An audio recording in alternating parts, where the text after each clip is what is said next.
ఈరోజు పీర్జాదిగూడ మున్సిపల్ కార్పొరేషన్లో నగర తొలి మేయర్ శ్రీ జక్కా వెంకటరెడ్డి గారి యొక్క పుట్టినరోజు వేడుకలు అంగరంగ వైభవంగా జరుగుతూ ఉన్నాయి. ఇప్పటి వరకు వివిధ డివిజన్లలో అనాథాశ్రమాలు, అలాగే వృద్ధాశ్రమాలు, వివిధ ప్రాంతాల్లో పండ్లు, పాలు, అలాగే బ్రెడ్ ఇలాంటి పంచి వారందరికీ కూడా వెంకటరెడ్డి గారికి ఆశీర్వాదాలు అందించే విధంగా ఇప్పటివరకు కార్యక్రమాలు చేయడం జరిగింది. ఇప్పుడు పార్టీ కార్యాలయం పీర్జాదిగూడలో ఉన్నటువంటి బీఆర్ఎస్ పార్టీ కార్యాలయానికి విచ్చేయడం జరిగింది. ఈ యొక్క కార్యాలయంలో నగరం నలువైపుల నుంచి విచ్చేసినటువంటి పార్టీ అభిమానులు, నాయకులు, ఉద్యమకారులు, కార్పొరేటర్లు, అలాగే పార్టీ కమిటీ సభ్యులు అందరి సమక్షంలో ఈరోజు ఇప్పుడే కేక్ కట్ చేసుకోవడం జరిగింది.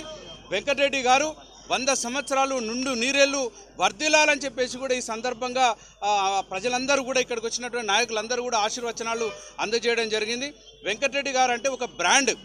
ఎందుకంటే ఈ పీర్జాదిగూడ నగరం అనేటువంటి మారుమూల గ్రామ పంచాయతీ స్థాయిలో ఉన్నటువంటి ఈ నగరాన్ని మేటి నగరాలతో తీర్చిదిద్దినటువంటి ఘనత వెంకటరెడ్డి గారికి దక్కుతుంది.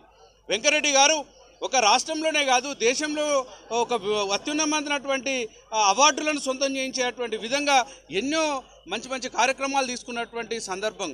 ఏ మూలకి వెళ్ళినా, ఏ గల్లీకి వెళ్ళినా, ఏ వార్డుకి వెళ్ళినా, ఏ యొక్క కాలనీకి వెళ్ళినా కూడా వెంకటరెడ్డి గారి యొక్క పేరు ఖచ్చితంగా అక్కడ వినపడేటువంటి విధంగా అభివృద్ధిని చేసినటువంటి ఘనత వెంకటరెడ్డి గారికి దక్కుతుంది.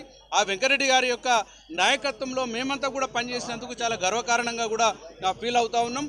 మా యొక్క 8వ డివిజన్లో కోట్లాది రూపాయల నిధులు తీసుకొచ్చేసి రోడ్లు కావచ్చు, డ్రైనేజీలు కావచ్చు, అండర్ పాస్లు కావచ్చు, అలాగే కల్వర్టులు కావచ్చు, అలాగే పార్కుల చుట్టూ ఉన్నటువంటి కాంపౌండ్ వాల్స్ కావచ్చు, కమ్యూనిటీ హాల్ కావచ్చు, సీసీ కెమెరాలు కావచ్చు, ఇతరత్ర లైటింగ్ సిస్టమ్స్ కావచ్చు, ఇతరత్ర ఎన్నో కోట్ల రూపాయల యొక్క నిధులతోటి తీసుకొచ్చి మా యొక్క ప్రాంతాన్ని కూడా అభివృద్ధి చేసుకోవడంలో వెంకటరెడ్డి గారి యొక్క సహకారం మరవలేనిదని చెప్పేసి కూడా ఈ సందర్భంగా తెలియజేస్తా ఉన్నాం. గత సంవత్సర కాలం నుంచి కాంగ్రెస్ పార్టీ ప్రభుత్వం వచ్చిన తర్వాత ఎలాంటి అరాచకం నడుస్తుందో, ఎలాంటి అభివృద్ధి నిరోధకం జరుగుతుందో మీరు అందరూ కూడా చూస్తూ ఉన్నారు.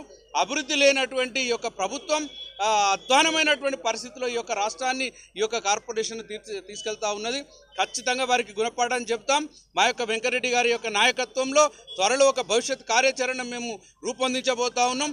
గల్లీ గల్లీ తిరుగుతాం, వాడ తిరుగుతాం, వార్డు తిరుగుతాం, ప్రజలను ఉత్తేజపరుస్తాం, ప్రజల యొక్క సంక్షేమం కోసం పనిచేస్తాం. ప్రతి సమస్యను కూడా ప్రభుత్వం ముందట నిలబెట్టి ప్రభుత్వం యొక్క దహన నీతిని మేము ఖండించేటువంటి విధంగా మా యొక్క వెంకటరెడ్డి గారి యొక్క నాయకత్వంలో మేము త్వరలో భవిష్యత్ కార్యాచరణ చేయబోతా ఉన్నాం. వెంకటరెడ్డి గారికి మేయర్ పదవి అనేటువంటి ఒక చిన్న పదవిని మేము అనుకుంటా ఉన్నాం. భవిష్యత్తులో వారు ఉత్తమమైనటువంటి అత్యున్నతమైనటువంటి ఒక శిఖరాలకు ఎదగాలి. వారు ఎమ్మెల్యే కూడా ఈ ప్రాంతానికి ప్రాతినిధ్యం వహించే విధంగా ఉండాలని చెప్పేసి కూడా మనస్ఫూర్తిగా కోరుకుంటా ఉన్నాం. జై తెలంగాణ.